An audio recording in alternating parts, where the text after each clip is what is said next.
Olá! Hoje a gente vai falar sobre um ícone de verdade de Hollywood, o grande Bruce Willis.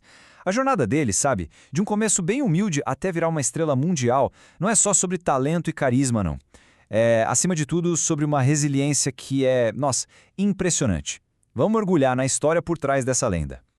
E claro, a gente tinha que começar com a frase que marcou uma geração inteira. Isso aqui não foi só um bordão, pessoal. Foi, na verdade, o nascimento de um novo tipo de herói no cinema. A trajetória do Bruce Willis até o estrelato foi tudo menos comum. Sabe, ele não era o típico galã de Hollywood da época. A ascensão dele foi marcada pela superação de desafios bem pessoais e por um caminho que era só dele. E olha só que interessante o caminho que ele percorreu. Ele descobriu que atuar o ajudava a superar uma gagueira que tinha na infância. A partir daí, ele foi lapidando o talento no teatro, no circuito off-Broadway, até que em 1985, o mundo inteiro conheceu ele como o detetive super espirituoso David Edson, na série A Gata e o Rato. Esse papel rendeu para ele um Emmy e um Globo de Ouro e apresentou ao público um tipo de protagonista que era mais próximo, engraçado e com um carisma inegável. E aí, depois de dominar a TV com a comédia, Bruce Willis fez algo que, assim, ninguém estava esperando. Ele simplesmente redefiniu o cinema de ação. O ano era 1988 e o mundo estava prestes a conhecer um herói completamente diferente. O fascinante aqui é o contraste. Pensa nos heróis de ação dos anos 80. Eram aqueles caras invencíveis, né? Musculosos, super sérios. E aí, de repente, surge John McClane em Duro de Matar. Ele era vulnerável, ele sangrava, ele reclamava de tudo e usava a inteligência, não só os músculos, para sobreviver. Ele era um cara comum numa situação extraordinária. E com isso, ele mudou para sempre o que o público esperava de um herói de ação. Pois é. O ponto principal é que ele aperfeiçoou esse arquétipo do herói relutante. Sabe, aquele protagonista que é jogado no meio do caos e, mesmo com todas as dúvidas, medos e sem querer estar ali, ele vai lá e resolve a situação. O público adorava torcer por ele porque, de alguma forma, ele era um de nós. Mas seria um erro gigantesco rotular o Bruce Willis apenas como um astro de ação. Ele passou a carreira inteira desafiando as expectativas, construindo um currículo marcado por uma versatilidade impressionante e por papéis que pegavam todo mundo de surpresa.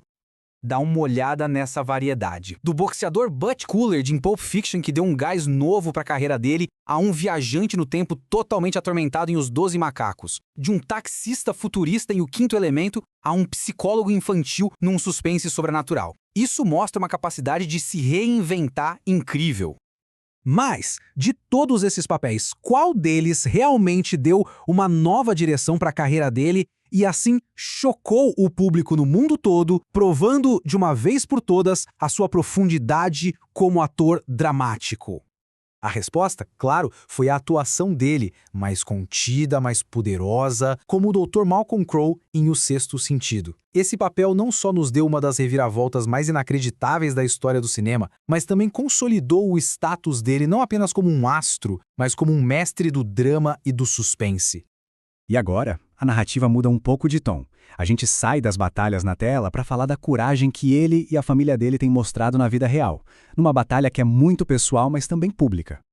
E no centro de toda essa resiliência está a família dele. Fora das telas, o Bruce Willis sempre foi um cara super família, pai de 5 filhas. E essa base tem sido a maior fonte de força dele, especialmente agora, ao enfrentar a sua batalha mais difícil.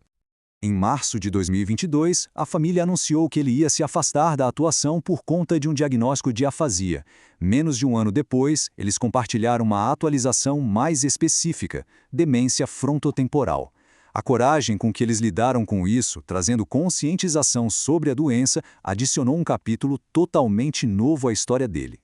A demência frontotemporal, ou DFT, para quem não conhece, é um grupo de distúrbios cerebrais que afeta principalmente os lobos frontal e temporal do cérebro. E são justamente as áreas associadas à personalidade, ao comportamento e à linguagem. O que ajuda a gente a entender os desafios de comunicação que ele começou a enfrentar. O legado dele é gigante, tem muitas facetas. Ele é o herói de ação com coração humano, o comediante com uma inteligência afiadíssima e o ator dramático que tinha uma profundidade surpreendente. E hoje, mais do que nunca, ele se tornou um verdadeiro símbolo de resiliência, tanto nas telas quanto na vida real. O brilho da estrela dele, isso permanece. Para milhões de fãs, ele vai ser para sempre o John McClane, o Malcolm Crowe e, acima de tudo, um artista que nos deu momentos inesquecíveis. A carreira dele é uma celebração do espírito humano. Yippee-ki-yay, Bruce!